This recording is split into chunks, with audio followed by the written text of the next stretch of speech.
ভিন্ডি আমরা অনেক রকমভাবেই খেয়ে থাকি। আজকে আমি একটু অন্যরকমভাবে রান্না করব। ভিডিওটা শুরু থেকে শেষ পর্যন্ত দেখতে থাকুন।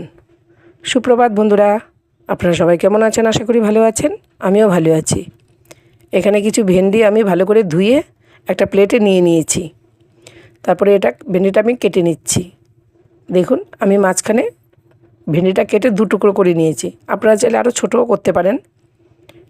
এবার কড়াইতে আমি তেল দিয়ে দিলাম। তেলটা গরম হয়ে গেছে। ভেন্ডিটা আমি হালকা ভেজে নেব। ভেন্ডিটার মধ্যে আমি নুন হলুদ কিছুই দেবো না, এমনি একটু নেড়ে চেড়ে হালকাভাবে ভেজে নিচ্ছি। ভেন্ডিটা আমার ভাজা হয়ে গেছে, দেখুন নামিয়ে নিচ্ছি।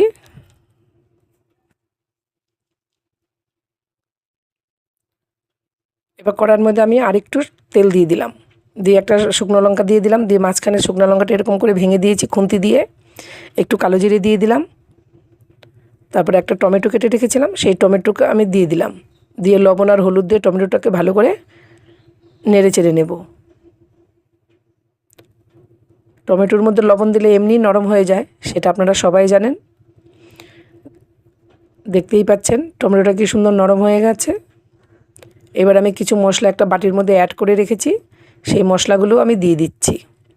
এখানে আছে পেঁয়াজ, রসুন, লঙ্কা, একটু সর্ষে। মশলার বাটিতে একটু জল দিয়ে সেই জলটাও আমি দিয়ে দিলাম। দিয়ে এবার ভালো করে আমি মশলাটাকে কষিয়ে নেব। মশলাটাকে ভালো করে নেড়ে চেড়ে কষিয়ে নিয়েছি। এবার আমি ভেজে রাখা ভেন্ডিটা দিয়ে দিচ্ছি। ভেজে রাখা ভেন্ডিটা দিয়ে আমি আবারও ভালো করে একটু মিশিয়ে নিচ্ছি।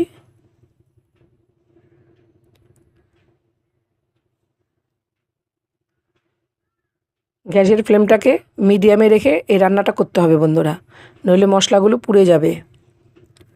দেখুন, আমি একটুখানি সময়ের জন্য ঢেকে দিয়েছি, বেশি না, 2 মিনিট ঢেকে দিয়েছি। 2 মিনিট পরে ঢাকনাটা তুলে আমি আবারও নেড়ে দিচ্ছি। ভালো করে নেড়ে চেড়ে আমি একটু পরিমাণ মতো একটু জল দিয়ে দেব।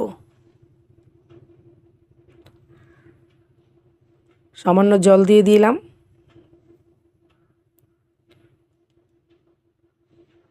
সামান্য জল দিয়েছি। এবার এর উপরে ঢাকনা দিয়ে আবার ঢেকে দেব। ঢাকনাটা সরিয়ে দেখাচ্ছি আপনাদের। আমি 4টে চেরা কাঁচা লঙ্কা দিয়ে দিয়েছি। লঙ্কাগুলো ভালো করে মিশিয়ে দিলাম।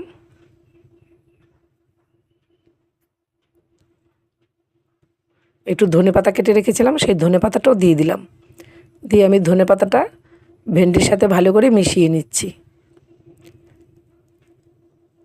দেখতেই পাচ্ছেন বন্ধুরা, আপনারাও বাড়িতে এরকম করে একদিন রান্না করে খেয়ে দেখবেন, আশা করি ভালো লাগবে। এবার উপর দিয়ে আমি কাঁচা সর্ষের তেল দিয়ে দিলাম।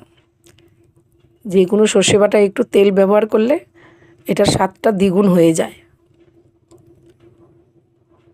একভাবে ভেন্ডি ভাজা খেতে, ভেন্ডি সেদ্ধ খেতে ভালো লাগে না, তাই নানান রকমভাবে ভেন্ডির তরকারি, ভেন্ডির চচ্চড়ি, ভেন্ডি মশলা, যেটা খুশি আপনাদের এরকমভাবে করে খেলে খুবই ভালো লাগে।